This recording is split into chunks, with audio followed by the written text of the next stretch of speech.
Bienvenue dans le goût du savoir. Si tu aimes la vidéo, like et abonne-toi. Aujourd'hui, on aborde les fractions. Mon petit doigt me dit qu'on va encore beaucoup manger sur ce cours, hein, même si le cours de cuisine d'Annelise n'est qu'à la fin de l'émission. Donc, les garçons, allons-y, les fractions Kesako. Qui commence? Et oui, nous sommes gourmands et on parle souvent de partage et de nombres. Et en mathématiques, on n'est jamais bien loin des fractions. Donc, c'est des nombres un peu particuliers qu'on utilise quand même assez souvent dans la vie quotidienne. On va le voir là juste ensuite, même si on a parfois du mal en maths justement à les utiliser. Alors, regardez, par exemple, lorsque l'on donne l'heure, donc ici on pourrait dire qu'il est 10h15, mais on pourrait aussi dire qu'il est 10h15. Et le écart est une fraction. En cuisine avec Annelise, elle nous dit parfois prenez un demi-litre de lait, donc on est bien aussi sur une fraction, ou encore, lorsque l'on roule et que l'on voit ce panneau, un demi-tour est interdit. Eh bien tout ça, ce sont des fractions. Mais une fraction, concrètement, c'est quoi? Eh bien d'abord, il faut savoir qu'une fraction, c'est un nombre. Et oui, parce que même si on peut trouver une valeur décimale avec une division, une fraction, ça reste un nombre à part entière et pas seulement une opération. Donc par exemple, si je vous montre la fraction 2 tiers, ce n'est pas forcément le résultat de 2 divisé par 3. C'est un nombre à part entière. Et c'est un nombre qui est composé de deux nombres. Donc ça y est, ça commence à se compliquer, mais ne vous inquiétez pas, ça n'ira pas plus loin. Donc ces deux nombres, ils sont séparés par une petite barre, c'est ce que l'on appelle la barre de fraction. Jusque-là, ça va, pas trop compliqué. Et puis, donc, il y a le nombre d'en haut et le nombre d'en bas. Alors, le nombre d'en haut, c'est celui que l'on appelle le numérateur, et ça vient du latin numerator, qui signifie celui qui compte. Et le nombre du bas, ce n'est pas le dénumérateur, comme on peut entendre parfois, mais le dénominateur, qui vient du latin denominator, tu me reconfirmeras, Nicolas, mais je crois que c'est bon, qui correspond à celui qui Tout à désigne. fait. Donc, ce nombre fraction, donc là, par exemple, ici 2 tiers, il est particulier parce qu'il est introduit à l'école comme désignant souvent un partage. En effet, lorsqu'on découpe en parts égales quelque chose, donc ça peut être un segment, une pizza, un rectangle, enfin voilà, n'importe quel objet, et qu'on s'intéresse à un nombre de parts de cet objet découpé, eh bien on a ce que l'on appelle la fraction de notre objet. En effet, si par exemple je prends ma pizza et que je la coupe dans un certain nombre de parts, ça correspondra au nombre qui est situé en bas, le dénominateur. Et si je dis que dans cette pizza, j'en ai mangé 3 parts, donc là, on parlera du numérateur. Donc ce sera le nombre de haut, du haut. Pardon. Et donc Nicolas, il va vous expliquer comment est-ce qu'on va pouvoir utiliser ce numérateur et ce dénominateur avec des objets qui sont donc découpés. Ah ah, comment on fait alors?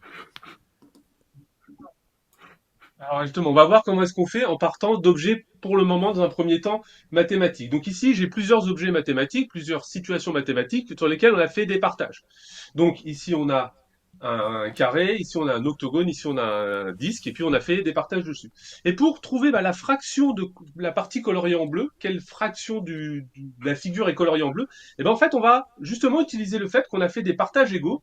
Donc ici, là dans ce carré, on a 16 petits carrés identiques, on en a colorié 4 et 2, 6, donc on peut dire que la fraction de la partie colorée, bah, c'est 6 16e. Et c'est exactement ce raisonnement qu'on va faire. L'important, c'est de bien avoir des parties identiques dans le découpage. Donc ici, on a un octogone. Donc un octogone, c'est combien de parties? Bah 8, octo. 8. Octopus. Octopus, 8 tentacules. Octogone, 8 parties, 8 côtés. T'as vu Nicolas, je suis fort en Exactement. latin Et là, on aussi, en hein. a colorié. C'est génial. Ah ouais. On en a colorié 7 sur 8, donc on peut dire que l'octogone, eh ben, c'est 7 huitièmes qui est colorié en bleu. Pour le disque, c'est pareil. Ici, il a été coupé en 7 parties, donc on en a colorié 4 sur 7 et c'est 4 septièmes. Donc maintenant, on va voir une C'est un petite heptagone. particularité qui est liée aux fractions, toujours en restant dans le découpage, mais cette fois, on va passer justement un petit peu à de la gourmandise. Alors on dirait pas comme ça, mais là, on vient de schématiser mathématiquement le gâteau d'anniversaire de Manon, puisque je sais pas si vous vous souvenez, mais il y a 2 semaines, c'était l'anniversaire de Manon. Et, Eh oui. euh, et C'était une donc, on langue s'est de dit, bah, chat. on va écouter son gâteau d'anniversaire et on va schématiser. Donc, c'est très mathématique avec des couleurs bien vives, son gâteau. Et la partie jaune, là, ce qui est colorié en jaune, c'est la partie que Manon a mangé du gâteau. Et l'idée, c'est d'essayer de trouver quelle fraction du gâteau elle a dévoré. Et ben là, on va voir que suivant le raisonnement qu'on va avoir, on peut avoir plusieurs résultats possibles. Le résultat le plus naturel, c'est la partie jaune. Et ben en fait, elle représente un tiers. Pourquoi un tiers?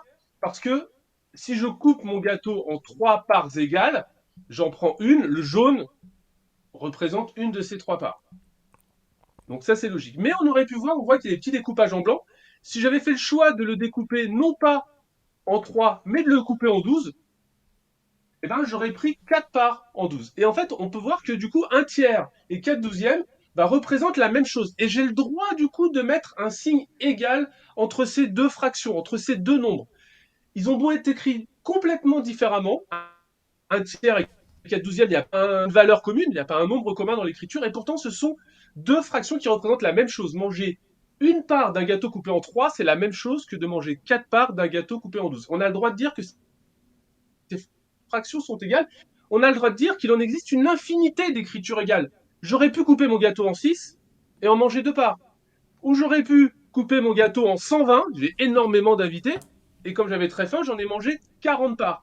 Et puis j'aurais pu faire comme ça des découpages autant que je veux. Et là, en fait, c'est un nombre qui a une infinité d'écritures différentes. 1 tiers, je peux l'écrire avec une infinité d'écritures différentes. Et ça, c'est vraiment une particularité très importante des fractions, en particulier, qu'on verra dans un prochain cours, lorsqu'on va faire des opérations sur ces fractions. Maintenant, pour voir si vous avez bien tout compris, bien tout assimilé, eh ben, Cyril va vous proposer notre traditionnel quiz de fin de cours. Ah, Oh là là. attention Allez, les c'est parti, enfants. on va voir si vous avez tout bien écouté. Alors, attention, il y a des pièges. Il y a beaucoup de Ouais. pièges. Donc, première question. Je vous demande de me donner toutes les fractions qui sont égales à 1/2. Allez, est-ce que vous avez des exemples? Bah, 2 sur Deux 4, quatrièmes. 3 sur 6, quarts. 4 sur 8. Ouais, deux cas, oui. 12 sur 24. Mais là, vous me 50 donnez sur quelques 100. exemples. 50%, Est-ce qu'il est tiens. possible de donner toutes les fractions égales?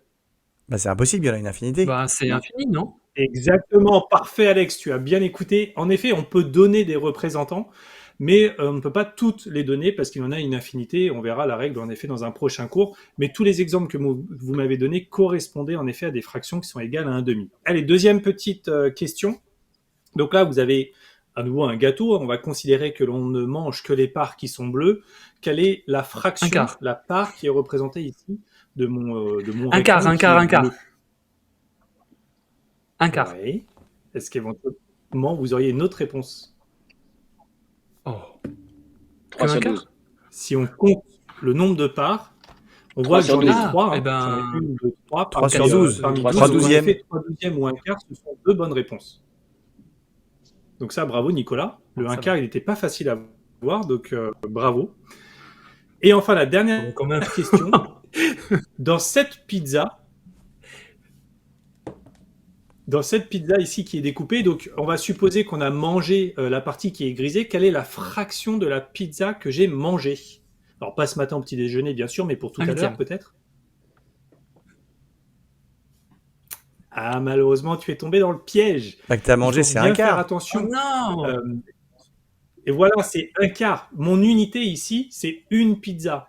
Et donc, en effet, chaque pizza est coupée en 4. Donc, en Ah effet, oui, j'en ai 2, j'en ai 3, j'en ai 4. Mais chaque pizza en objet elle-même est coupée en 4 parties. J'en ai mangé une parmi les 4. Et donc là, en effet, c'est un quart. Il ne faut pas compter toutes les parts. C'est le grand piège des fractions, mais je trouve que vous avez été exceptionnel. Même toi, Nicolas. Donc, je te félicite. Pas mal, pas mal. Oh non. Et ça y est, on a fini? Ça y est. Ah oui, ah bah, c'était un cours Ouais, très fini. clair. On a très vite compris du coup.